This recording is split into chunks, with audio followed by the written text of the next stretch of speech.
Hello and welcome to the 5 Minute Film Club, and a little bit later than expected, my review of Halloween 5, The Revenge of Michael Myers.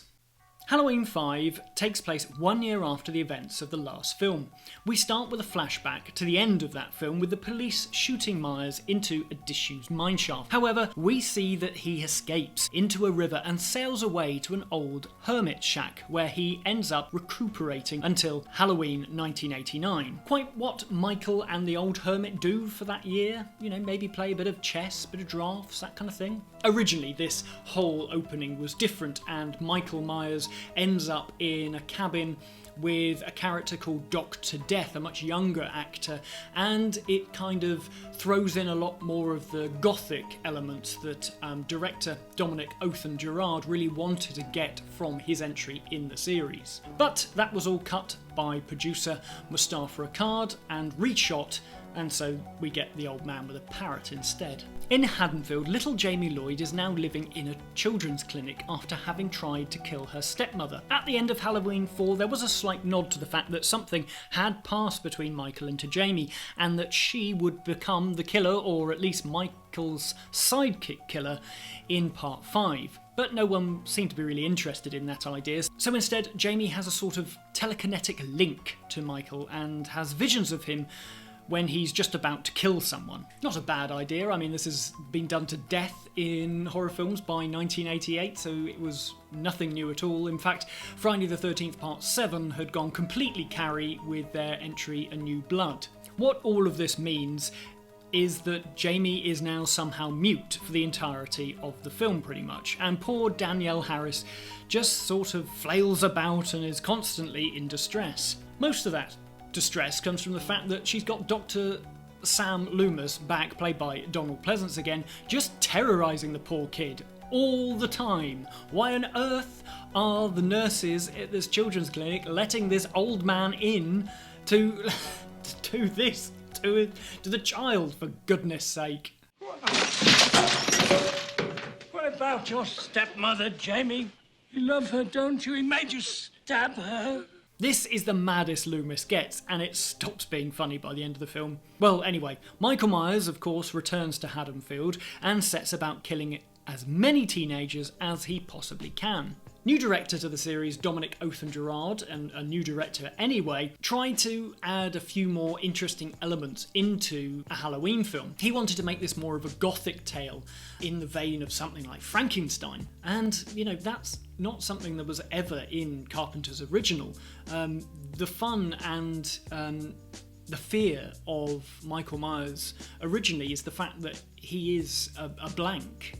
He's emotionless, as Sam Loomis says. But, I'll give him the credit for at least thinking that that's what he wanted to do with the film. What he actually ends up doing is very different. I can't see the gothic elements as much as he can. I sat and watched this film a second time with his director's commentary, and it's almost as if he's watching a completely different film to the one that I'm watching. I just don't think that this film has any atmosphere at all. This is the flattest Halloween has looked. Gone are the glory days of Dean Cundey and Halloween 1, 2 and 3, but I even think Halloween 4, although didn't, not shot in that wonderful anamorphic widescreen as the original 3, I think Dwight H. Little managed to add quite a lot of atmosphere to Haddonfield and actually make Haddonfield a proper character within the series that it maybe wasn't before. Even though that film is still, not very good, let's be honest, I think a lot more skill was involved in Halloween 4 than,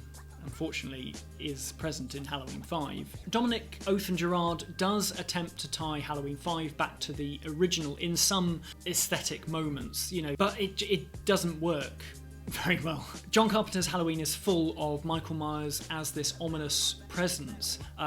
Just think of that amazing scene where Laurie's in school and she looks out the window and sees Michael Myers staring at her, or when Michael Myers is outside the school, and that's probably my favourite moment of Halloween. I love that jump scare. So Dominique Othenin-Girard tries to do that with Halloween 5, but he doesn't quite get it. So what he does is just put Michael Myers in the background of shots. And, apparently Don Shanks, the new Michael Myers, was given no direction about what to do. He was just told, oh, be there, be mysterious. Well, you know, he just looks like he's a gardener who's forgotten his rake. And also, Michael Myers and Michael Myers' mask.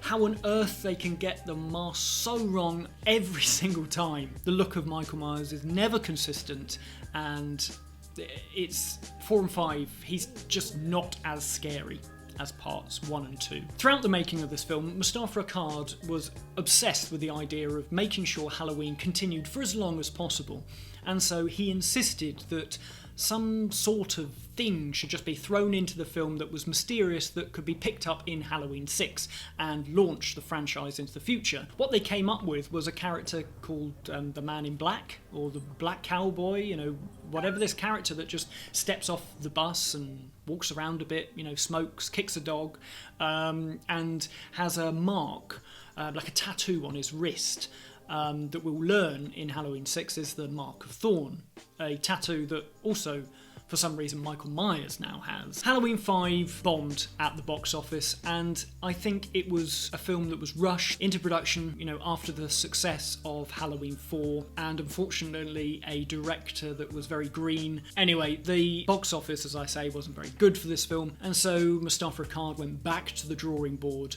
and he ended up losing the rights for the film to the Weinsteins for Halloween 6 and 7 and 8. So, you know, he sat on it for a very long time. But that film is very interesting to talk about, and I can't wait to get onto it. So, thank you very much for watching my review of Halloween: The Revenge of Michael Myers. Please let me know your thoughts about this film in the comments down below, and join me next month for my review of Halloween 6, The Curse of Michael Myers. Goodbye!